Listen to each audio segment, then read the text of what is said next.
What differentiates an ordinary person from a violent criminal? Does the brain of someone prone to crime function differently? Recent studies in the field of neuroscience suggest that yes, there are significant differences between the brain of a criminal and that of someone who respects the law. But to what extent do these differences explain criminal behavior? The idea that some people are programmed for crime is old and controversial. In the 19th century, criminologist Cesare Lombroso believed that criminals had distinct physical characteristics that set them apart from the rest of society. Today, we know that human behavior is much more complex. With advances in technology, neuroscientists have started analyzing the brain structure of violent criminals and discovered intriguing patterns. Dysfunctions in the prefrontal cortex and amygdala may be linked to impulsivity, aggression, and lack of empathy. But do these differences mean that crime is inevitable? Or do social and environmental factors still play a determining role?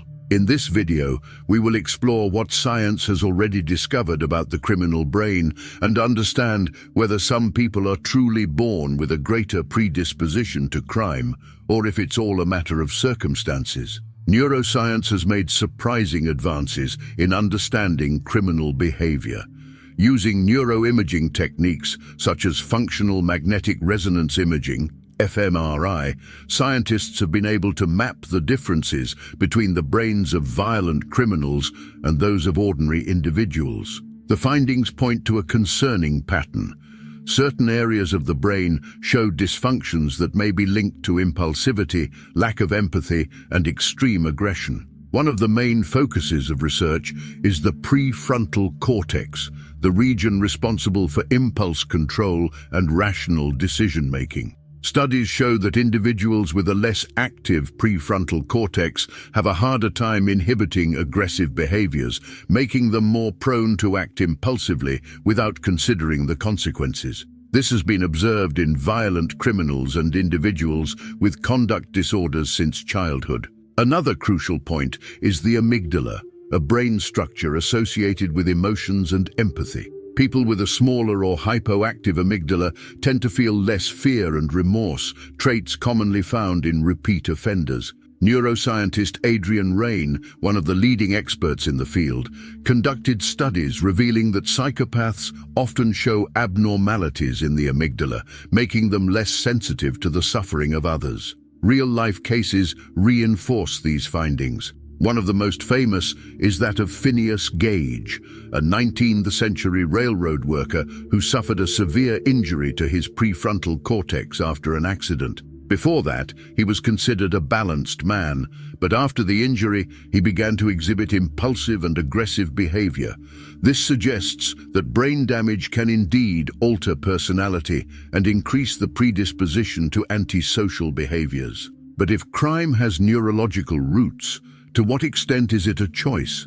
This leads us to the question, is criminal behavior the result of genetics or the environment? If brain differences can increase the predisposition to crime, does this mean that some people are born destined to become criminals?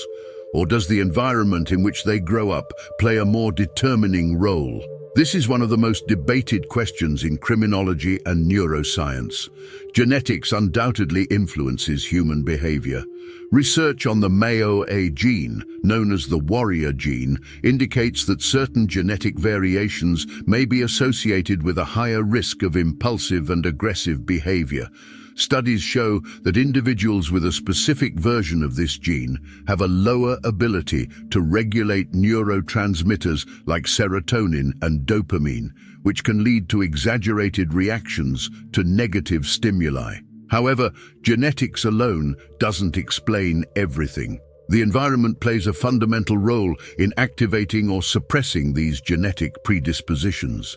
Children who grow up in abusive homes, exposed to violence from an early age, may develop brain changes that increase their propensity for crime. Childhood trauma can permanently affect the functioning of the prefrontal cortex and amygdala, reducing self-control and increasing aggression.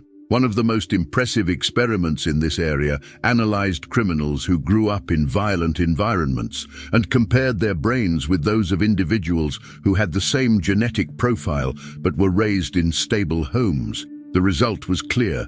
Those who had a protected childhood developed better emotional control and lower rates of antisocial behavior.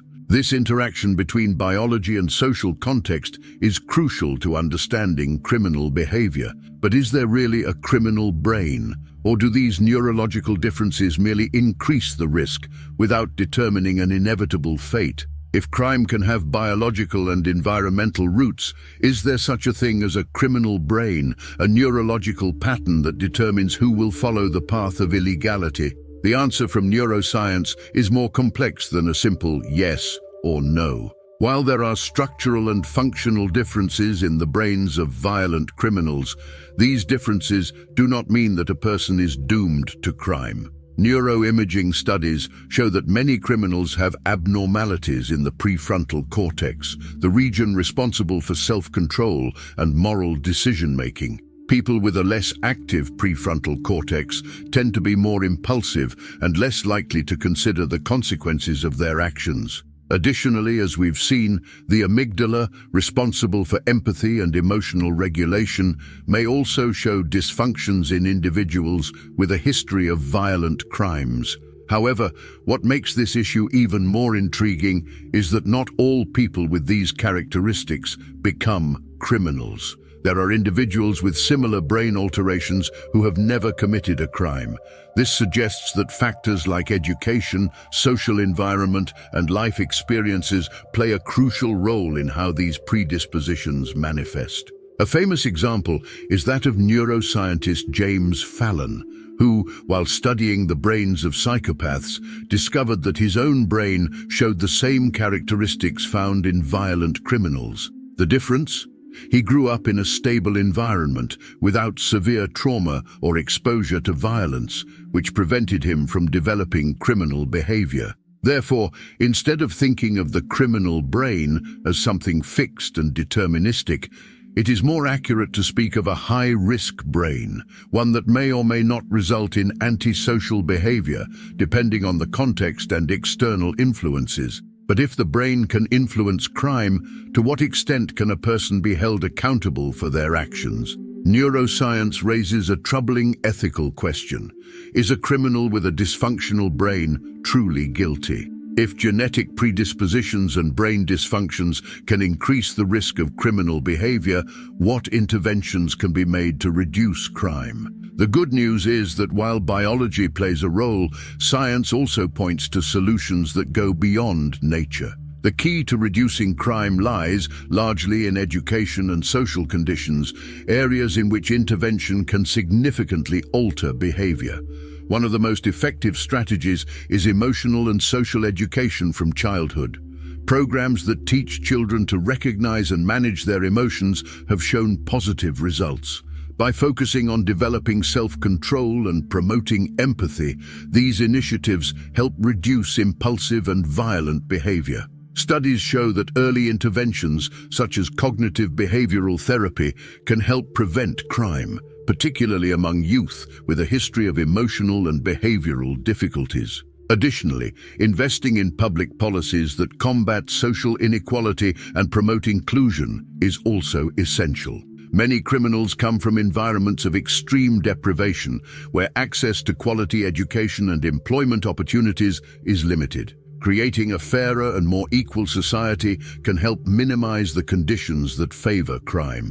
Rehabilitation also plays a crucial role. Treating criminal behavior as a mental health issue rather than just an act of transgression can make all the difference. Rehabilitation programs for criminals, which focus on treating brain and emotional dysfunctions, offer a real chance for social reintegration. Therefore, although neuroscience shows that criminal behavior can be partially influenced by the brain, social and political actions have a profound impact on reducing crime. But for these changes to be effective, it is necessary to understand and address the complex relationships between biology, environment, and society. Science has made significant advances in understanding the complex interactions between the brain, behavior, and crime. While neurological differences, such as dysfunctions in the prefrontal cortex and amygdala, may predispose some individuals to criminal behavior, it is crucial to understand that genetics and the environment work together to shape these predispositions. There is no fixed and determined criminal brain. What exists are brains with higher risk, but which can be transformed through appropriate interventions. It is essential to remember that change is possible. From emotional education to public policies that promote social equality and rehabilitation programs, there is a vast field of actions we can take to reduce crime. Neuroscience does not tell us that destiny is immutable, but rather that, with the right interventions, it is possible to alter the course of many lives. Now, more than ever, we need to invest in prevention, education, and rehabilitation. By adopting a holistic approach that considers both biological and social factors, we can create a safer and fairer society. What can you do to help transform this scenario? Start by supporting initiatives that promote emotional education and trauma treatment, and above all, never underestimate the power of change.